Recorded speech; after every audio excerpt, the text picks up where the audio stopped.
Hello বন্ধুরা, যারা প্রতি সপ্তাহেই সিটিএফ কম্পিটিশনে পার্টিসিপেট করে থাকেন তারা জানেন যে সিটিএফডি একটি প্ল্যাটফর্ম। এরকম আরো অনেকগুলো প্ল্যাটফর্ম রয়েছে। তার ভিতরে সবচেয়ে বেশি সিটিএফ কন্টেস্ট যে প্ল্যাটফর্মে হয়ে থাকে সেটা হচ্ছে সিটিএফডি। আমরা চাইলে সিটিএফডির প্ল্যাটফর্মে যে সিটিএফ কন্টেস্ট হয় সেই সিটিএফ কন্টেস্টের সকল চ্যালেঞ্জকে আমরা একবারেই ডাউনলোড করতে পারি। তাহলে আসুন আমরা দেখি সিটিএফডির চ্যালেঞ্জগুলোকে আমরা কিভাবে ডাউনলোড করছি।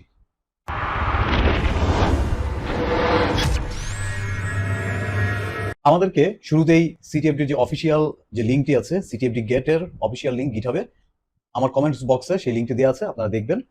এখান থেকে আপনি সিটিএফডি গেট মাস্টার জিপ ফাইলটি ডাউনলোড করবেন। ডাউনলোড করার পরে একে এক্সট্রাক্ট করে সিটিএফডি গেট মাস্টারের ফাইলটি পাবেন। এই চ্যালেঞ্জ ডাউনলোড করার ক্ষেত্রে আমাদের যে অপশনগুলো দরকার, গোলাইন কমান্ড, তারপর রান করব আমি। আমাদের এখানে সেশনটা, এটা সিটিএফডির ভিতরেই আমাদের সেশনটা থাকে। যেমন আমি এখানে একটা রেজিস্ট্রেশন করেছি, এখান থেকে যদি দেখি আমরা কুকি এডিটরের ভিতরে সেশন নামে একটা অপশন আছে, এখানে সেশনটা পাওয়া যায়।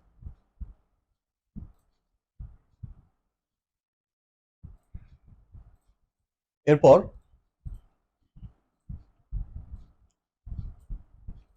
ইউআরএল আমার এখানে শুধুমাত্র সিটিএফডির যে ইউআরএলটা চ্যালেঞ্জ বাদে আমাদের যে সিটিএফ কন্টেস্ট রান করছে সেই ইউআরএলটা আমরা এখানে ইউজ করব।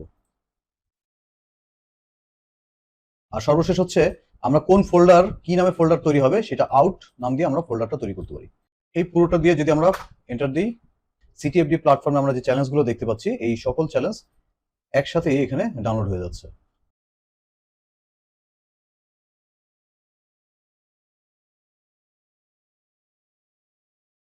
যদি এই ভিডিওটি আপনাদের ভালো লেগে থাকে তাহলে অবশ্যই আমার চ্যানেলটি সাবস্ক্রাইব করবেন এবং নিয়মিত দেখার জন্য নোটিফিকেশন বেল আইকনে এনেবল করে রাখবেন। ধন্যবাদ।